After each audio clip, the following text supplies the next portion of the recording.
Hi everyone and welcome back to Culture Drop. I'm your host Jed, joined once again by musician and author William Devitt.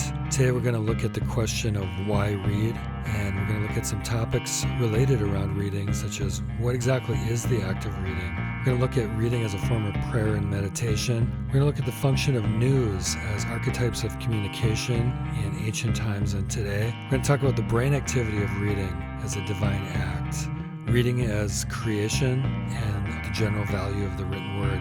Anyway, this was an informal discussion that emerged out of kind of a sidebar discussion during one of our previous podcasts about the solo career of Lou Reed, and we thought it merited its own separate sidebar podcast. So enjoy the podcast about why read.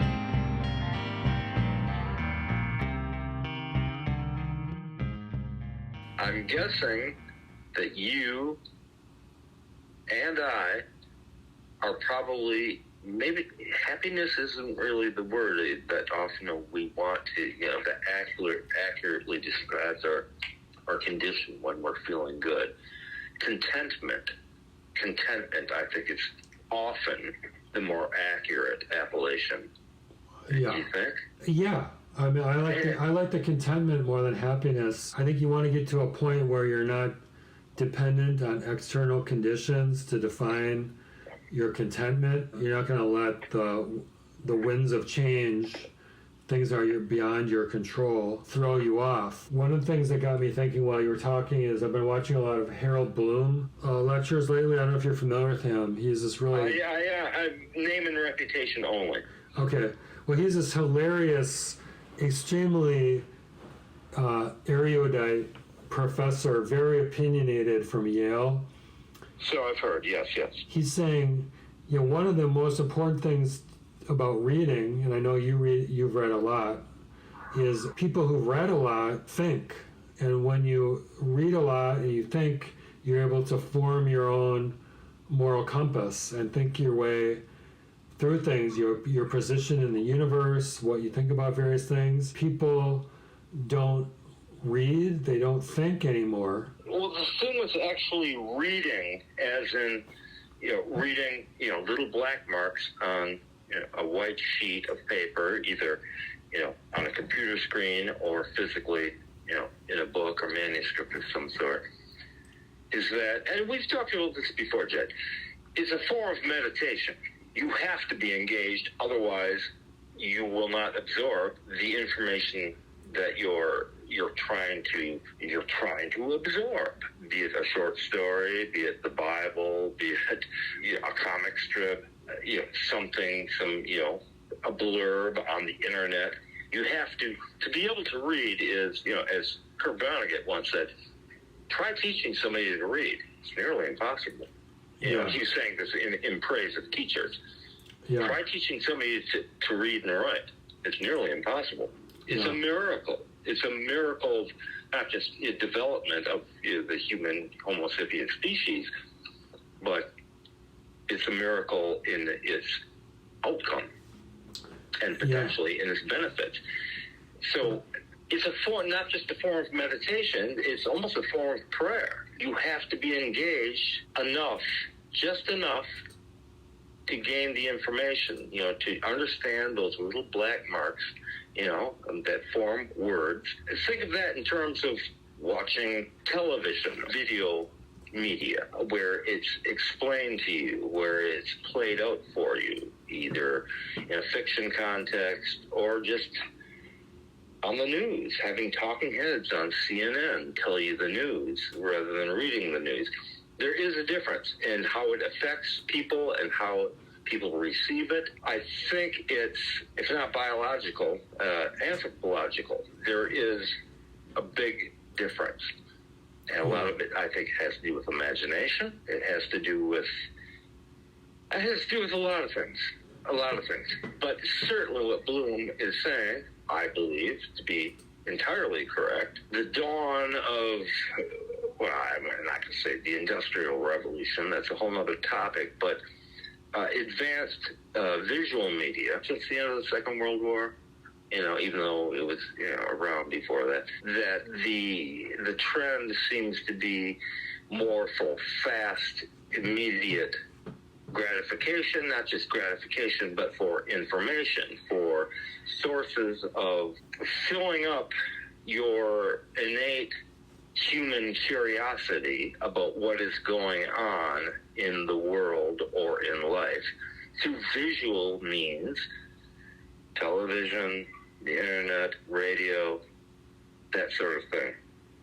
And if you are, or if Bloom is specifically really talking about just specifically reading the printed word, that really is a big deal. I'm not going to go so far as to say, oh, it's a lost art, and no, people can't even write cursive anymore because they're so used to typing. And I don't think that dire yet, but it's becoming that dire, that people don't read for sustenance. Yeah. Be it mental sustenance, for empirical news of the day, what is happening, what in the marketplace. When you go in the marketplace, traditionally, in the archetypal sense of the marketplace, what do? You discuss the events of the day, what is happening. The women gossip, the men talk, do their man talk. I'm talking about in an archetypal sense. That is what news and the newspaper, the town crier, from millennia ago, has evolved through the millennia, down through the Industrial Revolution and the early 19th century to where we are today. And where we are today is not how we absorb our information not just about the world, but about how we as people, as individuals, in our private lives themselves operate within that world. It's through a more manufactured paradigm than reading the words of somebody. John the Baptist, be it Soren Kierkegaard, be it James Joyce, be it Kurt Vonnegut, whoever it is, you have to read. You have to become engaged. You have to meditate. You have to be able to put your reading glasses on. You have to read. You have to sit still in order to absorb. You have to meditate. You have to pray.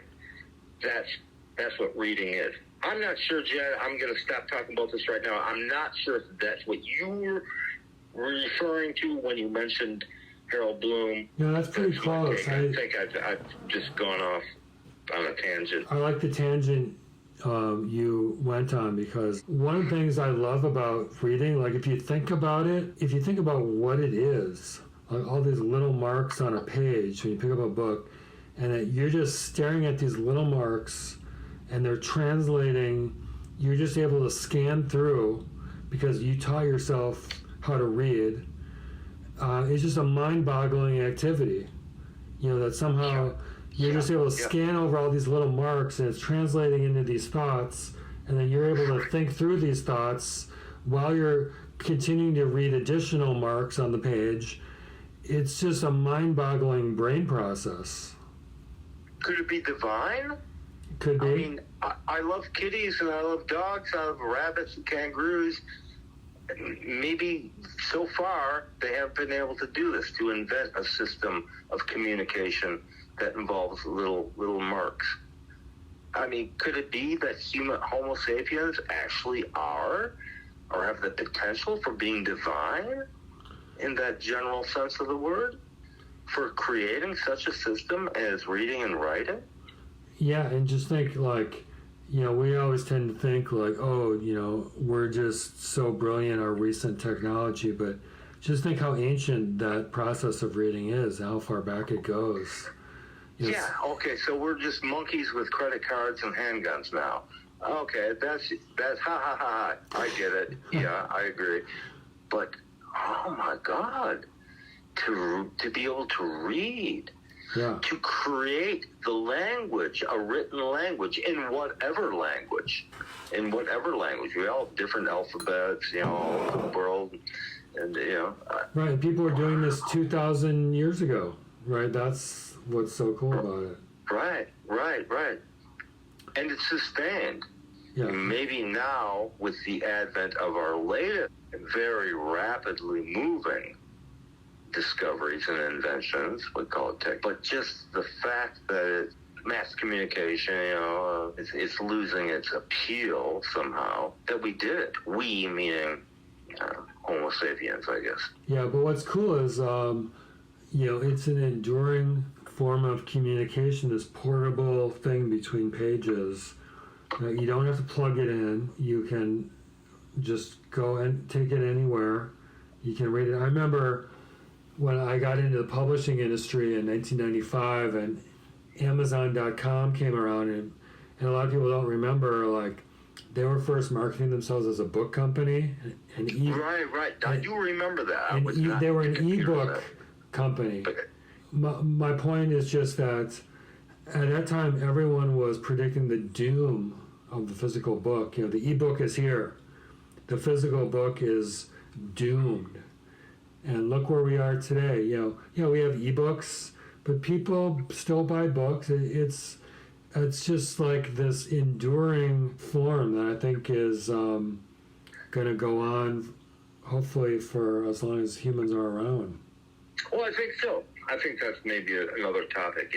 Physical books versus electronically reproduced literature of whatever nature. Just the nature of the written word itself. Yeah. It's almost, after spoken language. Originally we used to grunt and scream, to get our points across. I think that's what all the guys and gals with the big brains, anthropologists and historians tell us, is that, at some point we, meaning modern day Homo sapiens, used to grunt and scream and shriek and make noises to get our points across. Eventually, we worked into language.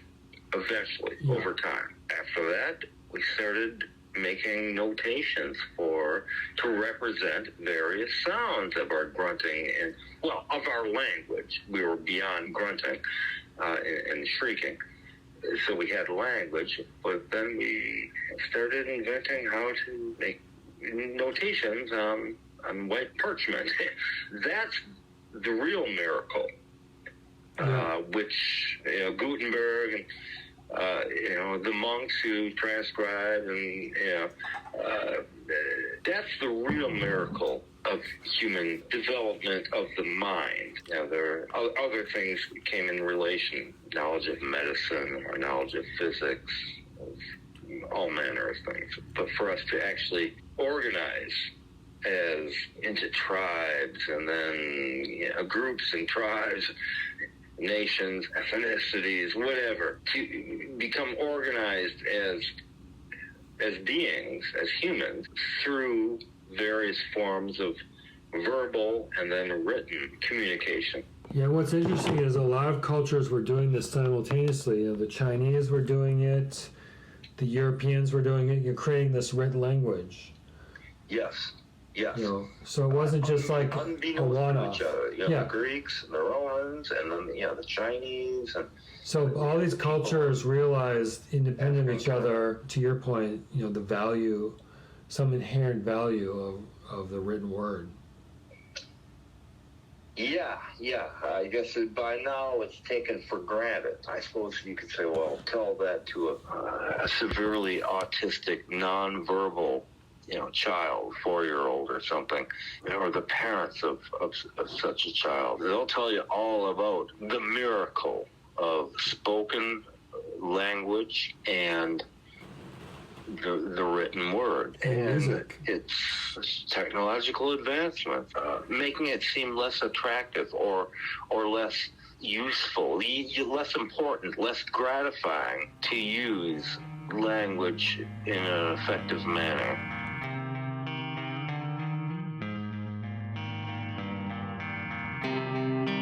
Thanks for joining us today on the Culture Drop Podcast, where we discuss topics around reading. Hope you enjoyed it. We'll see you next time.